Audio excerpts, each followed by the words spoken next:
verset de son épître fait la distinction entre deux paroles, deux modes de révélation de Dieu. Il dit autrefois les prophètes et dans les derniers jours le Fils.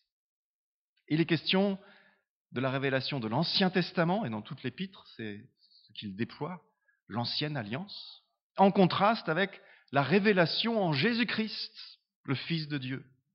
Et le but de l'Épître, c'est d'encourager des chrétiens, des communautés chrétiennes, composées pour certainement en grande partie de juifs ou de gens qui connaissent bien le judaïsme, peut-être des païens convertis au judaïsme qui se sont ensuite convertis à Jésus-Christ et qui vivent la pression de la société de l'époque et sont tentés de faire des compromis, de se relâcher.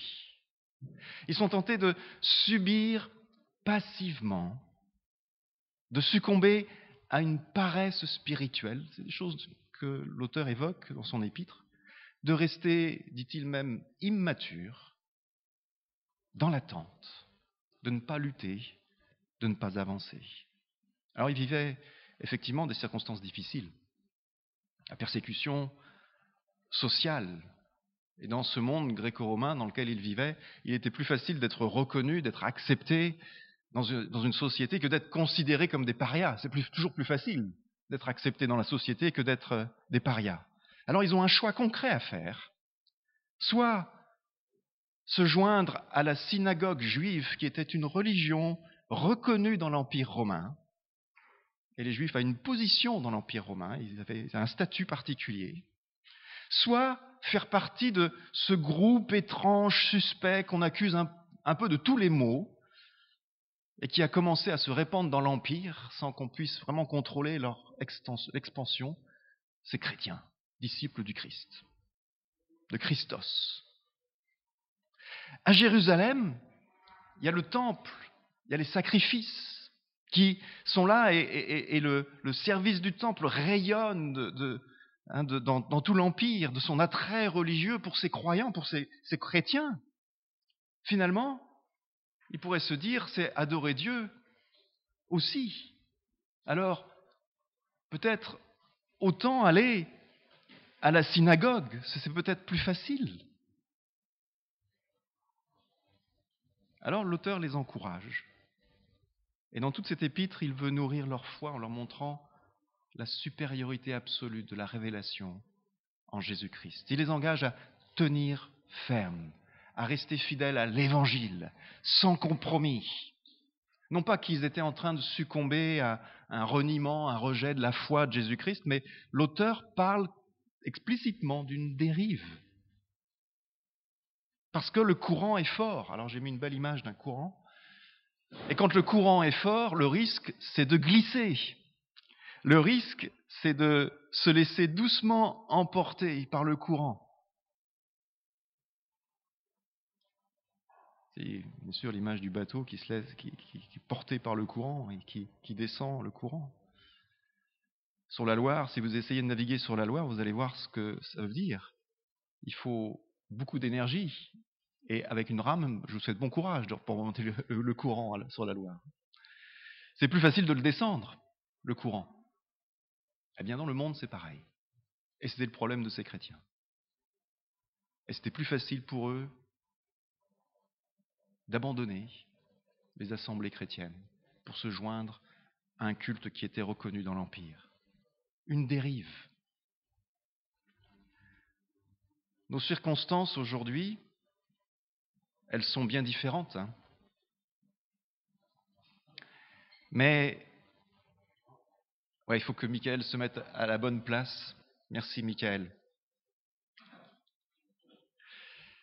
Aujourd'hui, on a des situations bien différentes. Il y a bien sûr la persécution sociale, elle existe toujours, la pression sociale existe toujours, le point de vue de la société, l'opinion que les gens peuvent avoir de nos réunions publiques, de nos églises.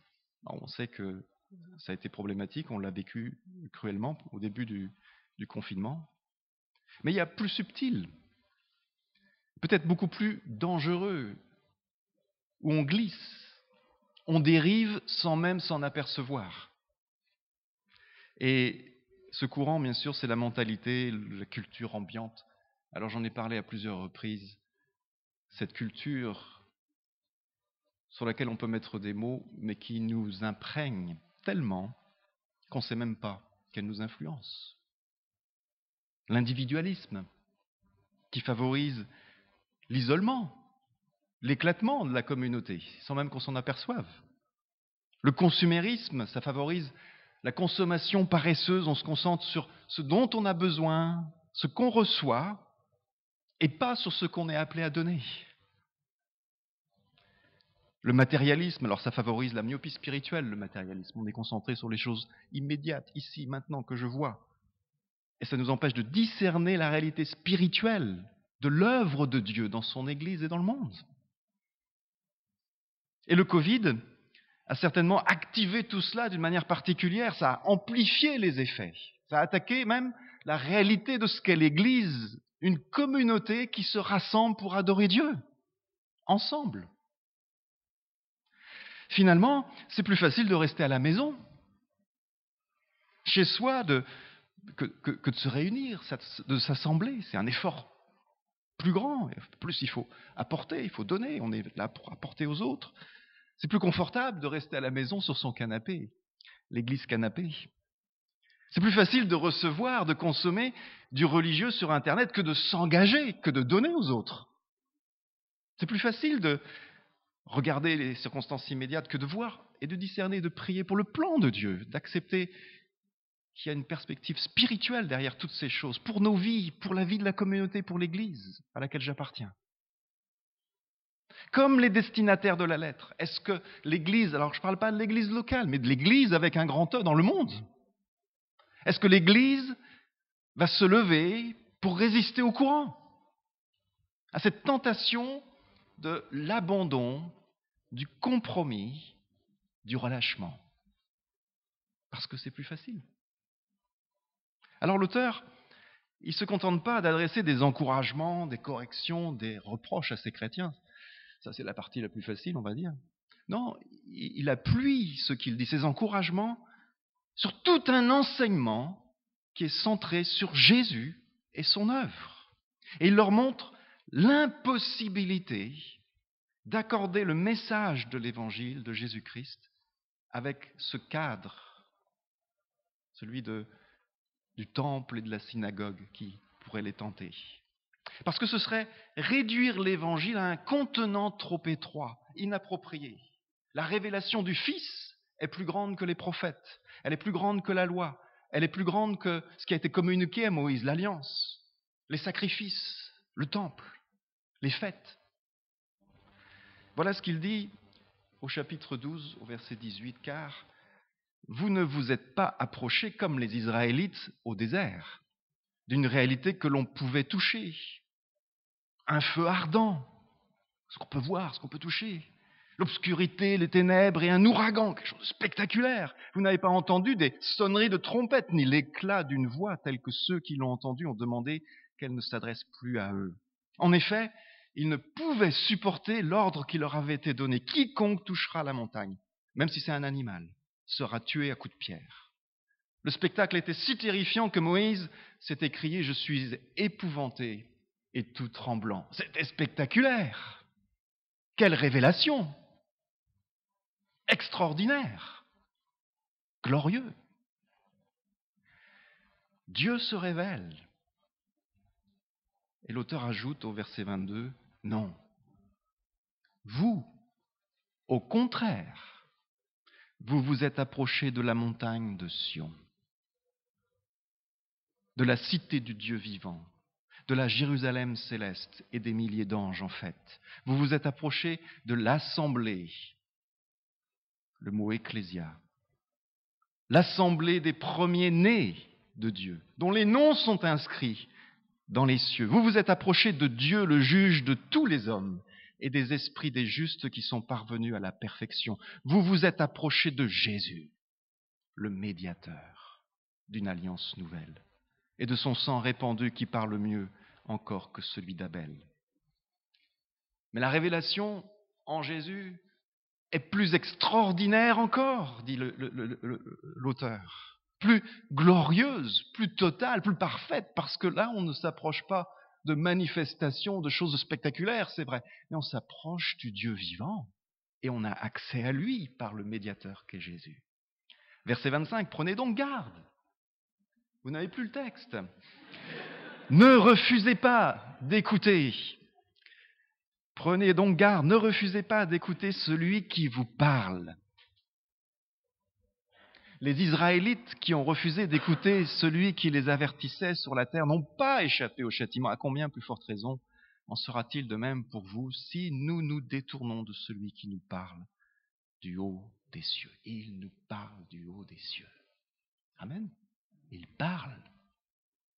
Et l'auteur place ses destinataires face à la grandeur de la révélation de Jésus-Christ, devant ce salut qui vient, ce règne de Dieu qui est représenté dans ce qu'il dit, avec toutes ces images qu'il prend, bien sûr, dans l'Ancienne Alliance, dans l'Ancien Testament, est représenté par Sion, par la Jérusalem, mais la nouvelle Jérusalem, la cité céleste. Un salut qui est représenté par cette réalité d'un Dieu qui est là, d'un Dieu qui vient, et un Dieu qui est présent. Un salut qui est porté aussi dans le monde par un peuple. Et il utilise le mot assemblée, ecclésia, c'est le mot qui a donné Église. Cette assemblée, dit l'auteur, où tous sont héritiers. Tous sont des premiers-nés en Jésus-Christ. L'Alliance nouvelle, elle ne peut être portée, annoncée que par cette communauté nouvelle, cette assemblée, cette ecclésia de Dieu. Chapitre 10, verset 19, on continue notre lecture.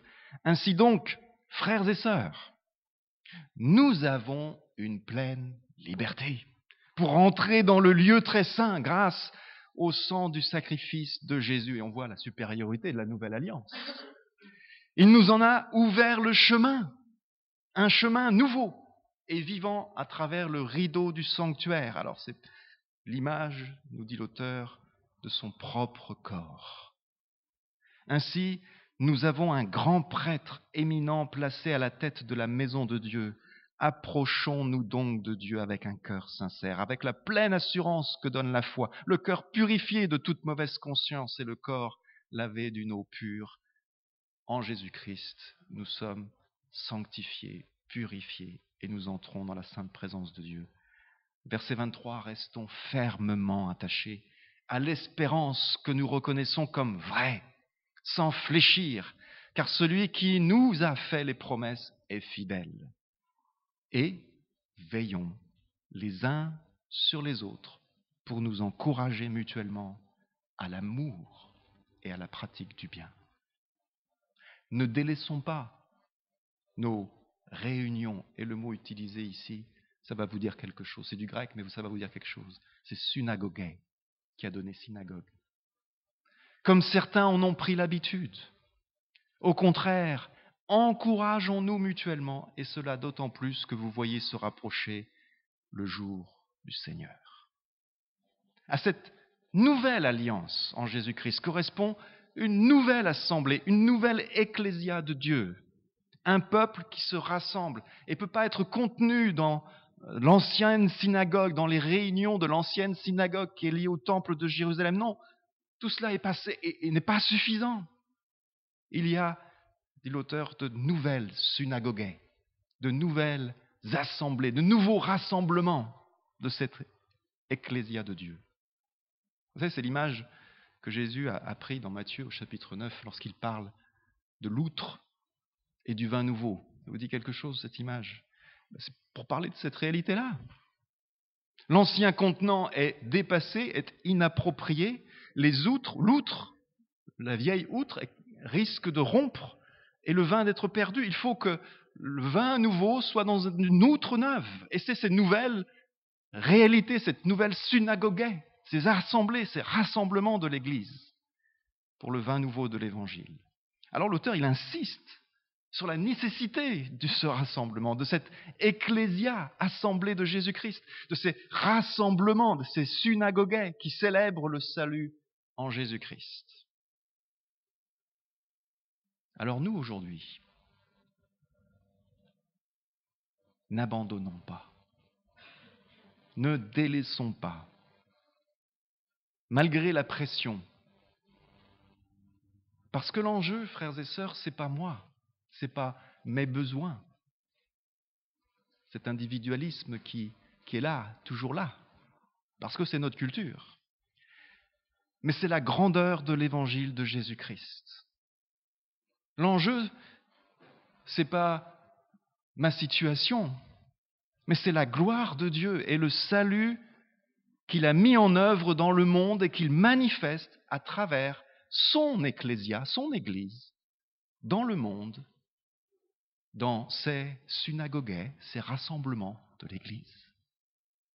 Vous voyez comment l'auteur élève la vision de ses lecteurs, de ces petites communautés dispersées, méprisées dans un monde gréco-romain où ils se sentent vraiment pas chez eux, mais en fait ce sont les héritiers du règne à venir.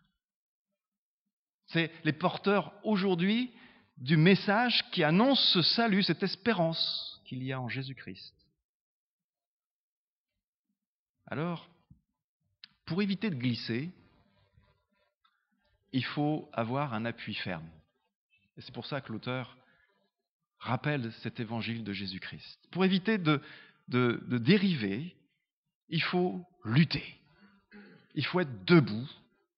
Il faut se battre. Parce que la passivité, c'est être emporté par le courant, par les pensées de ce monde, de notre culture. Ça veut dire que nous devons nous lever. Nous devons être debout. Parce que Dieu a parlé, l'Église se lève. C'est ce salut universel pour tous les humains parce que tous, je l'ai dit, ont été créés, ont été conçus pour être en relation avec Dieu, en image de Dieu. Et l'auteur rappelle ce privilège de la créature humaine dans la création de Dieu. Dans un autre texte, dans l'Épître aux Hébreux, au début de cet épître, au chapitre 2, regardez ce qu'il dit lorsqu'il parle du statut de l'être humain, de la créature humaine. Car ce n'est pas à des anges que Dieu a soumis le monde à venir dont nous parlons, au contraire. Quelqu'un, dans un texte de l'Écriture, déclare, et là il cite le psaume 8, « Qu'est-ce que l'homme pour que tu prennes soin de lui? Qu'est-ce qu'un être humain pour que tu t'intéresses à lui? Tu l'as abaissé pour un peu de temps au-dessous des anges, tu l'as couronné de gloire et d'honneur, tu as tout mis sous ses pieds. » Voilà un rappel du récit de la création de Genèse chapitre 1 et 2. L'humanité créée pour régner, pour dominer, pour avoir une souveraineté sur la création terrestre, en étant en relation avec le Dieu souverain, à l'image, en image, à la ressemblance du Dieu créateur qui est esprit. Dans cette création règne l'harmonie. En Genèse 1 et 2. Harmonie entre le ciel et la terre, entre le monde matériel créé par Dieu et le monde spirituel, le monde invisible, où Dieu règne.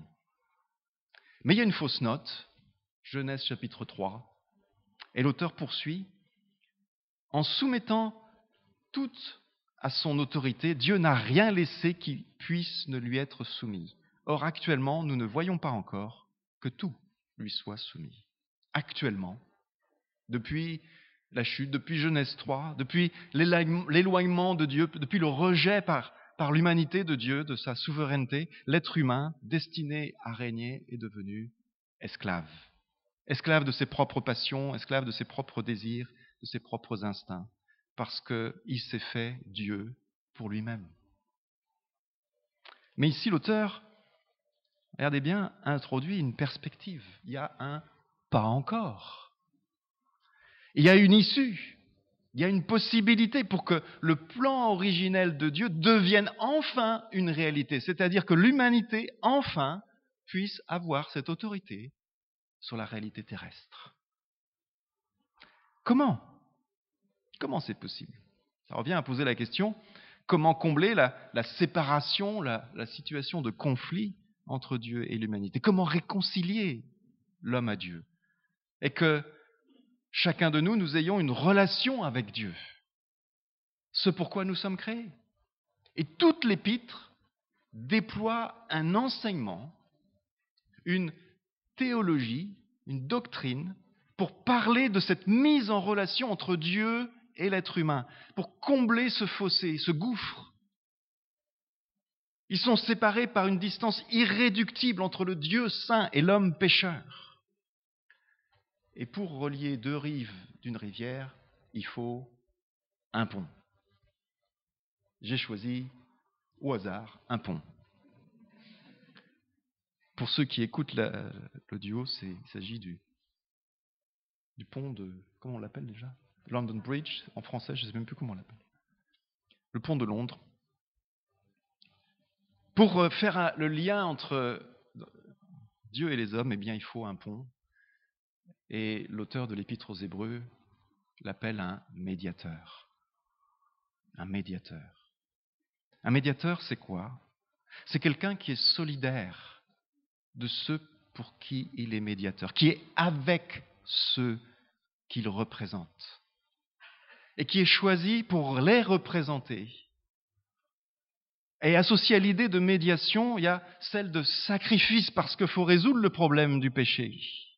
Le médiateur apporte un sacrifice en faveur pour ceux qu'il représente, avec qui il est associé et qu'il représente. Et à partir de ce système de sacrifice de l'Ancien Testament, d'abord de Moïse, qui est le médiateur de l'Ancienne Alliance, puis du temple et des sacrifices, avec ces sacrificateurs, ce sacerdoce, cette prêtrise, où le prêtre entre dans le temple pour apporter le sang du sacrifice et faire l'expiation des péchés en faveur du peuple auquel il appartient. Et c'est en tant que membre du peuple mis à part pour ce rôle que le médiateur sacrificateur fait le sacrifice. Et l'auteur montre la supériorité, bien sûr, du seul grand sacrificateur. Le médiateur parfait entre Dieu et les hommes. Celui qui est à la fois Dieu et homme. Il peut offrir un sacrifice pour nous parce qu'il est homme. C'est ce que nous dit l'auteur juste après au verset 11. Car Jésus, qui purifie les hommes de leurs péchés, et ceux qui sont ainsi purifiés partagent la même humanité. C'est pourquoi il n'a pas honte de les appeler ses frères et sœurs lorsqu'il dit « Je proclamerai à mes frères quel Dieu tu es, je te louerai dans l'assemblée ». Et ici, il cite le psaume 22, et c'est à nouveau le mot « ecclésia », l'assemblée. L'ecclésia de Dieu, l'Église. Par ce salut en Jésus-Christ, l'Église est ce peuple rassemblé qui est invité à célébrer, à louer Dieu pour son salut gratuit, offert, parce que quelqu'un a fait le sacrifice. Notre médiateur, notre grand prêtre, pleinement homme, celui qui nous représente et qui est notre souverain sacrificateur dans le ciel. Verset 10. En effet, Dieu qui a créé tout ce qui existe et pour qui sont toutes choses, voulait conduire beaucoup de fils à participer à la gloire. Il lui convenait pour cela d'élever à la perfection par ses souffrances celui qui devait leur ouvrir le chemin du salut. Il a ouvert la voie. Il est le médiateur parfait qui nous donne d'être ses fils destinés à participer à la gloire. Un homme règne dans le ciel, mais c'est pour ouvrir un chemin, une voie, établir un pont comme médiateur. Il a souffert la mort pour nous racheter, éliminer le poids de nos fautes et combler le gouffre du péché qui nous sépare de Dieu. Verset 9, « Mais voici ce que nous constatons, après avoir été abaissé pour un peu de temps au-dessous des anges. Jésus se trouve maintenant couronné de gloire et d'honneur à cause de la mort qu'il a soufferte. Ainsi, par la grâce de Dieu, c'est pour tous les hommes qu'il a connu la mort. » Alors oui, c'est vrai, comme le dit l'auteur un peu plus haut, nous ne voyons pas encore que tout lui soit soumis. Ce monde n'est pas encore renouvelé, changé pour être soumis au règne de Dieu. Mais Jésus, homme, règne. Notre Rédempteur est vivant, notre médiateur a accompli la réconciliation par son sang versé. Et son règne vient bientôt. Il est entré dans le temple qui est le vrai, véritable temple, qui est la présence de Dieu dans le ciel, avec son sang, comme le sacrificateur entrait dans le sang, dans le temple avec le sang des sacrifices. Mais lui a accompli le sacrifice parfait. Vous savez, le règne de Dieu sur la terre, c'est le règne d'un homme, Christ, qui a accompli ainsi le projet créationnel de Dieu pour l'humanité, qui a accompli le psaume 8, qui parle de ce destin de l'humanité. Tu l'as abaissé pour un peu de temps au-dessous des anges, tu l'as couronné de gloire et d'honneur, tu as tout mis sous ses pieds. Et en lui, à travers lui, avec lui, nous régnerons. L'humanité va régner. Alors, lorsque l'apôtre Pierre nous dit que nous, Église, nous sommes un sacerdoce royal, une communauté de prêtres rois, on pourrait le dire autrement. C'est un texte sur lequel j'ai prêché à Angers la semaine dernière, que vous pourrez retrouver la prédication sur YouTube. Un règne plutôt que parler de royal ou de roi, c'est un règne, c'est-à-dire un domaine, un espace, un lieu où se vit déjà la loi du royaume de Dieu. Une communauté, en d'autres termes, qui vit selon les lois de l'Évangile, la loi royale d'amour.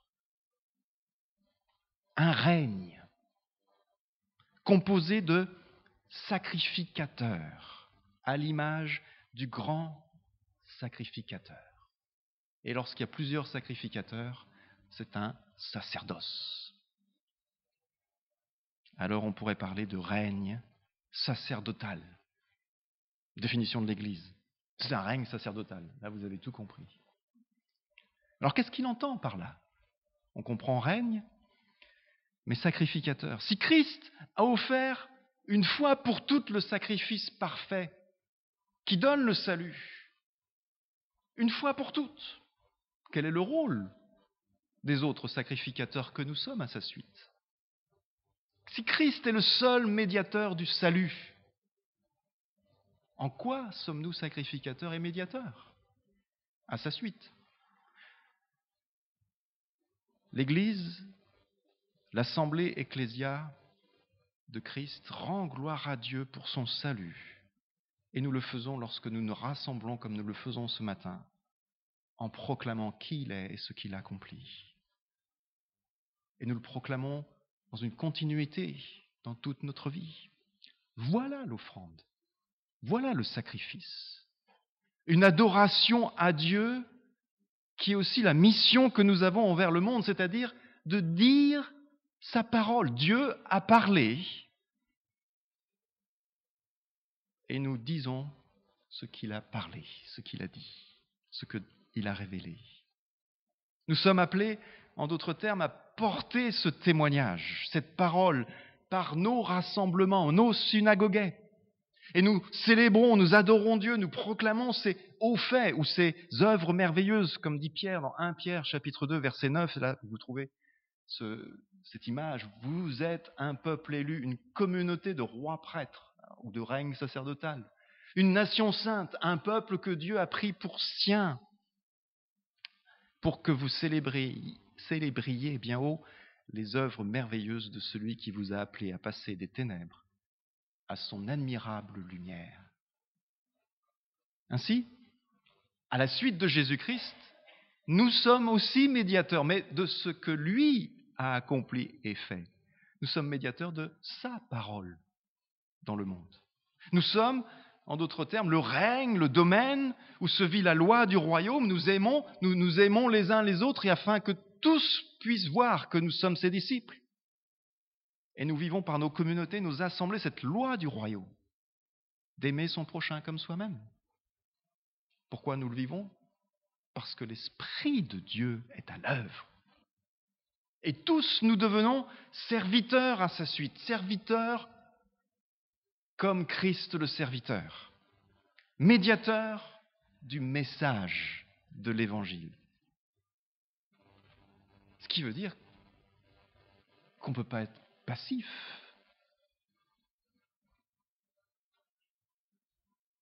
Nous sommes actifs. Nous sommes sacrificateurs.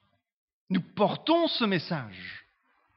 Parce qu'il change nos vies, nous sommes actifs par rapport à nos cœurs, nos vies, parce que nous recevons ce message qui nous transforme et qui se manifeste dans tous nos actes, dans toute notre vie. L'Évangile paraît à chaque heure de ma vie un peu plus. Vous avez le droit de dire Amen malgré vos masques. Dans nos prières, il paraît cet Évangile. Dans nos louanges du salut de Dieu qui est proclamé dans le monde entier par l'Église qui loue le salut que Dieu a donné. Dieu a parlé. Là où le peuple s'assemble en son nom, sa présence se manifeste. Dieu a parlé et il continue de parler par son esprit à travers son Église qui est un règne sacerdotal. Vous voyez qu'il élève la vision de l'Église, l'auteur. Voilà l'offrande. Voilà le sacrifice. La médiation par l'Église de la parole de Jésus-Christ, du témoignage de Jésus-Christ. Dieu a parlé, son Église se lève. Elle résiste, elle tient ferme, malgré les pressions. Elle résiste et lutte contre toutes les dérives. Et à l'époque où l'auteur écrit, c'est cette dérive, cette facilité d'aller vers la synagogue. Aujourd'hui, c'est peut-être la facilité de rester chez soi, on va dire. Mais cette facilité, cette dérive qui dissolue l'Église jusqu'à ce qu'elle disparaisse. C'est comme le sel qui perd sa saveur. Non, Dieu a parlé, son Église se lève. Vous voulez prier ensemble? Rendre gloire à Dieu pour ses œuvres. Merci Seigneur pour ce message merveilleux. Seigneur, on n'en a pas fait le tour, on n'a pas encore tout compris, on n'a pas encore tout saisi, on sait qu'il y a plein de choses à découvrir de la grandeur de tes œuvres et de tes plans pour chacun de nous. Et je te prie, Seigneur, à travers cette faible prédication, que tu éclaires chacun de mes frères et sœurs, que par ton esprit, tu ouvres notre compréhension à ces plans merveilleux que tu as pour l'Église de Jésus-Christ dans le monde et dans toute l'histoire, mais en particulier maintenant, alors que nous vivons ces choses, ici, à Saumur, à Thouars, à Loudun, à Angers, à Cholet, et partout dans cette région et dans ce pays. Seigneur, il y a quelque chose de spécial que tu es en train de faire, que ton Église prenne conscience d'une manière particulière, que chacun de nous prenions conscience de ce que nous sommes devant toi, et qu'ainsi nous accomplissions tes plans, selon ta parole. Oui, Dieu a parlé. Et nous voulons nous lever, obéir. Dans le nom de Jésus, nous prions. Amen.